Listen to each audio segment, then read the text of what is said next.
même su fekkee Samb d'accordul parce que moom il est pro Pape Thiaw mais Habib Beye war na ko mën a yor.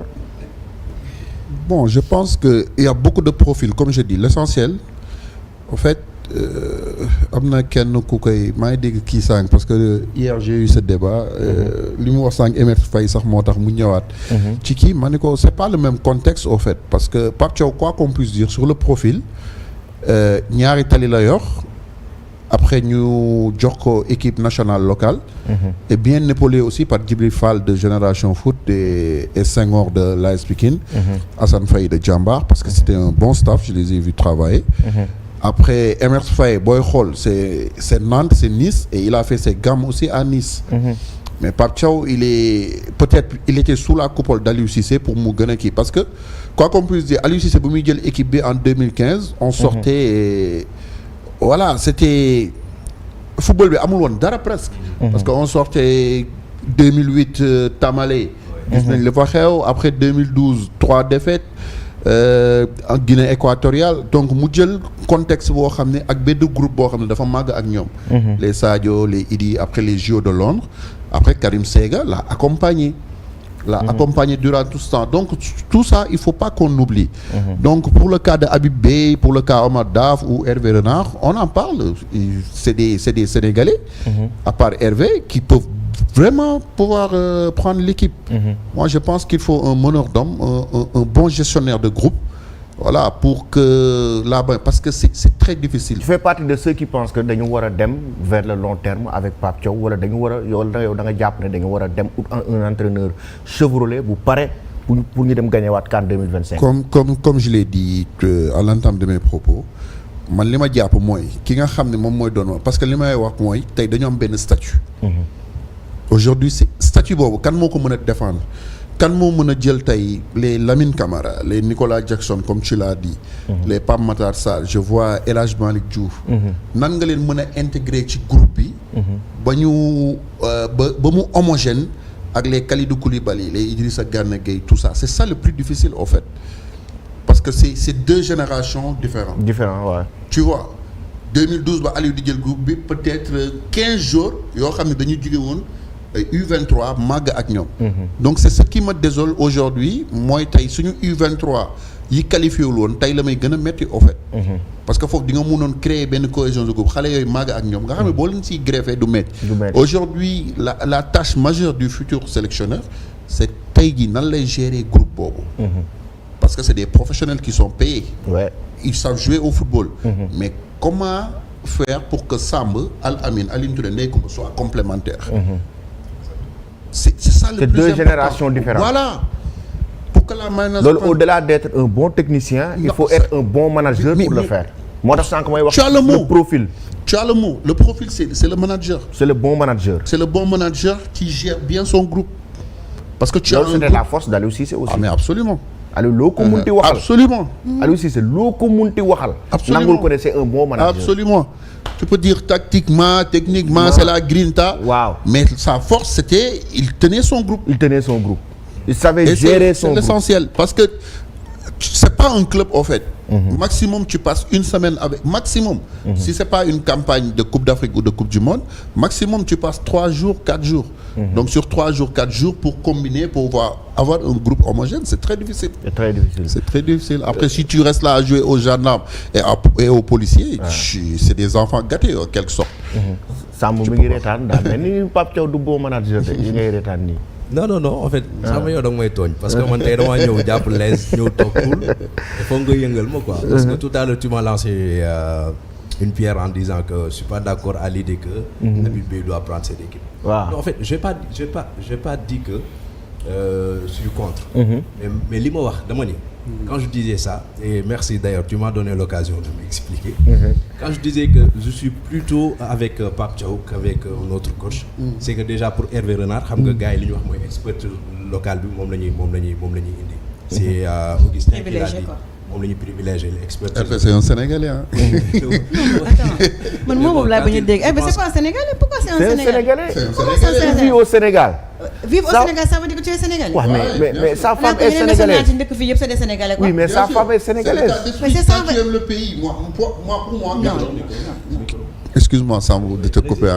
Quand vas dans un pays et que tu adoptes les us et coutumes, pour moi, tu t'es adapté à cette société.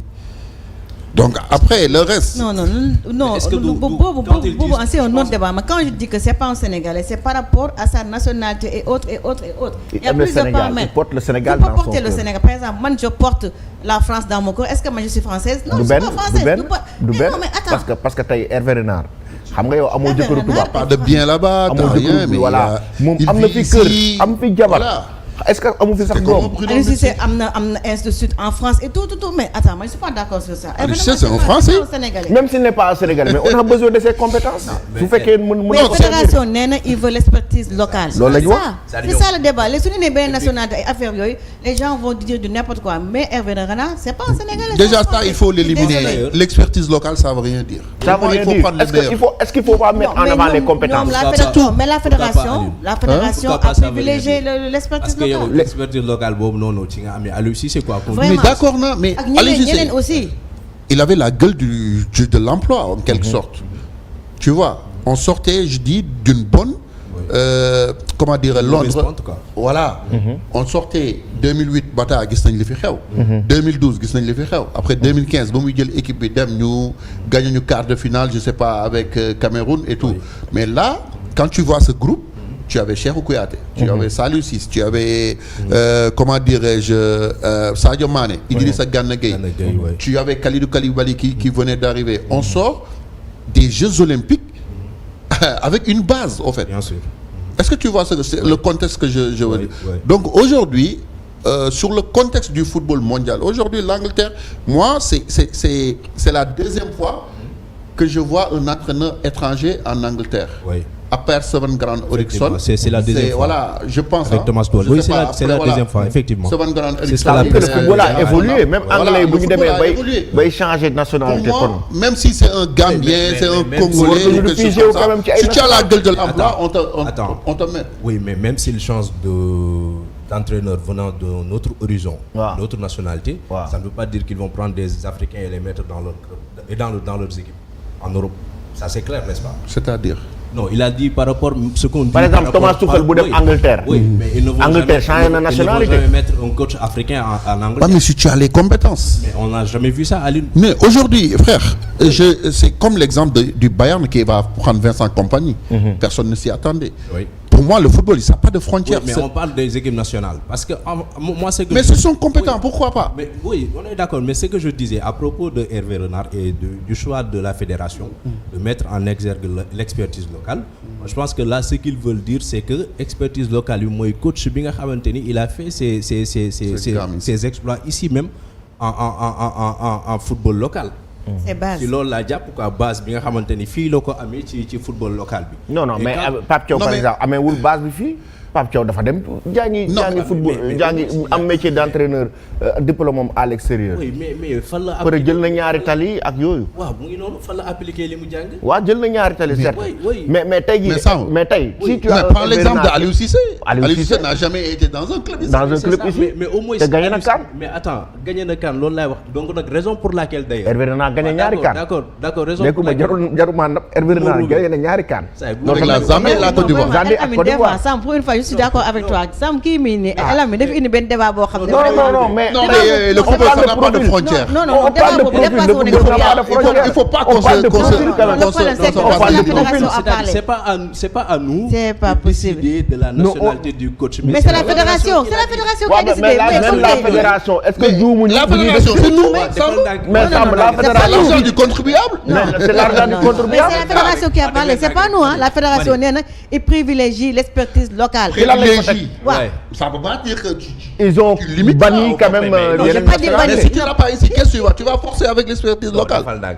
Non Aline Touré. Ouais. déglu ma bu baax fédération. Waaw. yow yaa gën a xam ni tëbuñu tëb nii ils vont favoriser l'expertise Vraiment. locale. C'est qu'ils ont constaté qu'avec l'expertise locale ils ont eu des résultats yu ñu Vraiment? amul ak des entraîneurs internationaux. Mais ça c'est vrai ou non? mais- On a C'est toujours vrai, eu des sorciers c'est blancs. vrai, c'est Oui, vrai, ils ça vont c'est pas vrai. donner les Mais résultats. Hervé Vraiment, c'est Renard vrai. n'est pas ces autres sorciers blancs. Hervé Renard aujourd'hui est un entraîneur boo xamante il a fait ses preuves en Afrique. Ah, mais Il y a combien d'entraîneurs blancs qui ont fait des preuves? Il y en a combien? Il y Mais en a Bruno combien? Metsu dafa fi preuve. Bien sûr, def na preuve. Voilà, ñun après mais- Bruno mais- Metsu. tey jii ñaar lañ fi amaat. mais il a gagné la CAN. Après ñaar lañ ci amaat on a eu Kasper Zak après on a eu. Giresse Stéphane. On a eu Guy Stéphane à qui on n'a pas donné le temps peut-être. En tout cas, ku ci nekk benn CAN nga def dem. Alioune, ku ci nekk Alioune, benn en tout cas, CAN le nga constat qu'on a renvoie. fait avec les sorciers blancs, avec les sorciers n'a pas sorciers marché. blancs, ça n'a jamais marché. mais pour le Hervé Renard a Sénégal. marché avec la Non, Zambie man Sénégal et laa wax, ne la parle Côte pas d'Ivoire. de Pourquoi du pas benn dëkk. Non, je essayer te parle du Mais Sénégal. le cas Sénégal, de la Zambie, l'expertise mais de- étrangère n'a jamais marché. D'accord. Léegi moi je pense que Elle a- vraiment le fin mot de l'histoire c'est ce que vous avez dit c'est le profilage. C'est le Pour profil. moi le profil Oui, mais qui doit Pas la nationalité, mais le la profil, nationalité les pour moi, c'est le compétences. profil. mais attendez man j'ai du mal à vous suivre. yéen Vraiment, yéen ñaar ñii, Non, parce que- vraiment. non xam nga lu tax. c'est vrai yow ne nga profil bi moom mooy compter. mais kon kay léegi nañu jël entre Habib Beye. Omar Daf ak Pape Thiaw.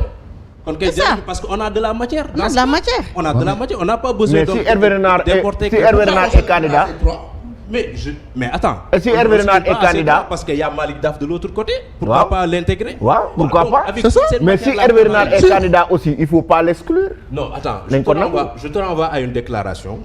En tout cas, c'était une confession de foi qui a été faite par Claude Leroy. Ce qu'il a dit, c'est clair. C'est qu'Aliou Cissé a pu faire quelque chose qu'il n'a pas eu à faire, lui, Claude Leroy.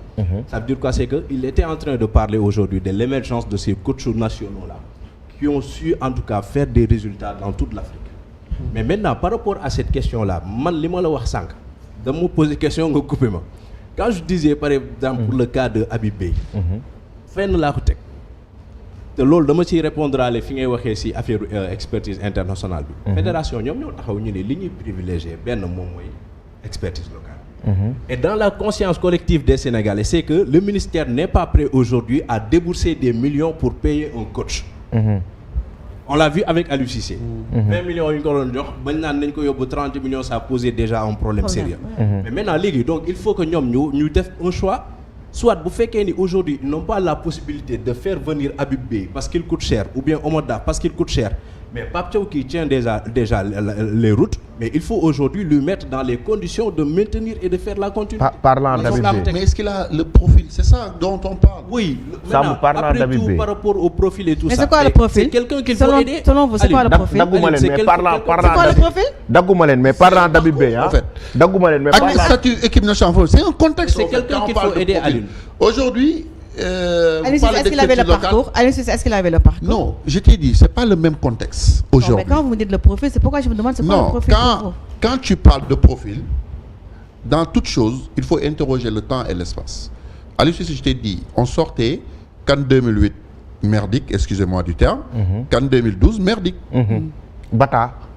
2-1, Après Mongomo. 2-1, Guinée équatoriale 2-1, Zambie 2-1, je sais pas, Libye 2-1. Oui, après Mongomo nga dem. C'était CAN Ablaye 2015. Sarr, Amara Traoré.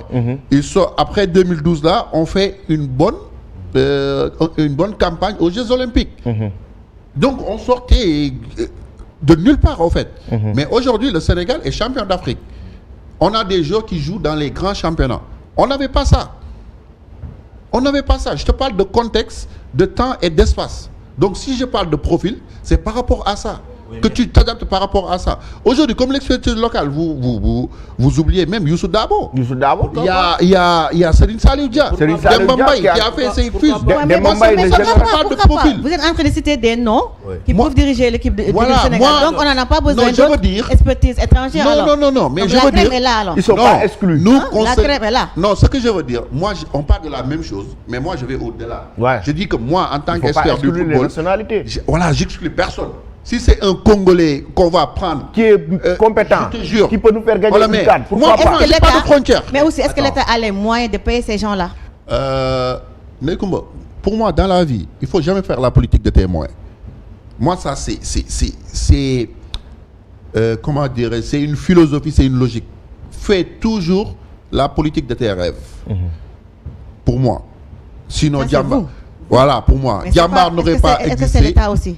Oui, mais je veux dire, C'est l'État ça le problème. aujourd'hui. C'est pas la fédération qui paye, hein. Il faut qu'il C'est y ait des l'État. moyens aussi. Ouais, mais c'est- Mais si on n'a pas les moyens de payer l'expertise étrangère, donc on se contente de ce l'expertise. qu'on Voilà, Et on a de la Non. matière on a d'ailleurs. de la matière. Non, mais pourquoi Mais Aline, par rapport maintenant au profil bi ngay wax nii. Mais quand tu dis que bon que Pape Thiaw est soit le bon profil ou pas, mais Pape Thiaw c'est quelqu'un qu'il faut aider. Mais bien sûr. Vous avez cité des noms. Vraiment. Ça ma dogguma la mais dañu am en direct D'accord. Omar Mané. Ok. C'est un proche de Habib Beye. Parce que mi ngi Red Star c'est l'entraîneur U20 de Red Star. Donc moom ñu dugal ko ci émission bi en direct mu am xalaatam ba pare mën a wax li nga xamante ne nii wax ñu lu mu xalaat aussi sur le cas Habib Beye parce que bëri woon na ay